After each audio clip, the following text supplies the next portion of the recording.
கடலூர் பாமக வேட்பாளர் தங்கர் பச்சானுக்கு கிளி ஜோசியம் பார்த்ததால் கைது செய்யப்பட்ட ஜோசியர்கள் விடுவிக்கப்பட்டனர்.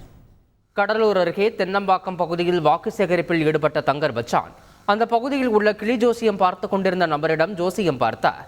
அப்போது கிளி எடுத்துக் கொடுத்த சீட்டில் அழகுமுத்து ஐயனார் சிலை வந்ததால் அவர் வெற்றி பெறுவார் என கிளி ஜோசியர் தெரிவித்தார்.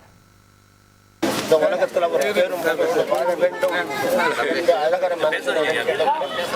நீதிய நட நேர்மையின் வழி வந்திருக்கப்பட்ட ஜாதகம் அழகுமுத்து ஐயனாரே ஆசீர்வாதம்.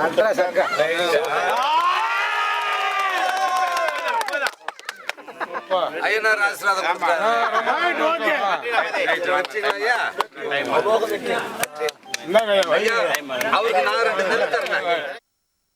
இந்த வீடியோ சமூக வலைதளங்களில் வைரலான நிலையில் கிளியை கூண்டில் அடைத்து வைத்து ஜோசியம் பார்ப்பது சட்டப்படி குற்றம் என்பதால் வனத்துறையினர் சம்பந்தப்பட்ட ஜோசியரை தேடி வந்தனர்.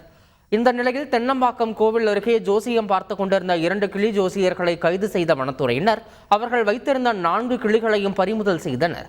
கைதான 2 ஜோசியர்களிடம் வனத்துறையினர் விசாரணை மேற்கொண்டு வருகின்றனர். தங்கர் பச்சானுக்கு கிளி ஜோசியம் பார்த்த ஜோசியர்கள் கைது செய்யப்பட்ட இந்த சம்பவம் பரபரப்பை ஏற்படுத்தியுள்ளது.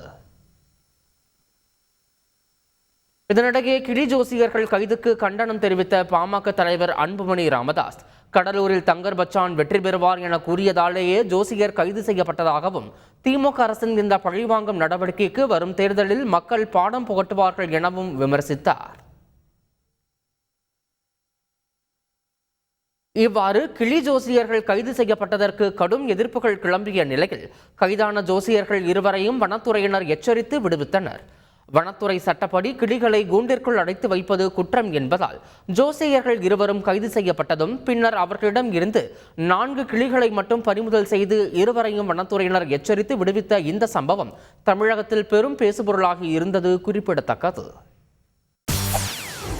செய்திகளை உடனுக்குடன் தெரிந்து கொள்ள உடனே சப்ஸ்கிரைப் பண்ணுங்க.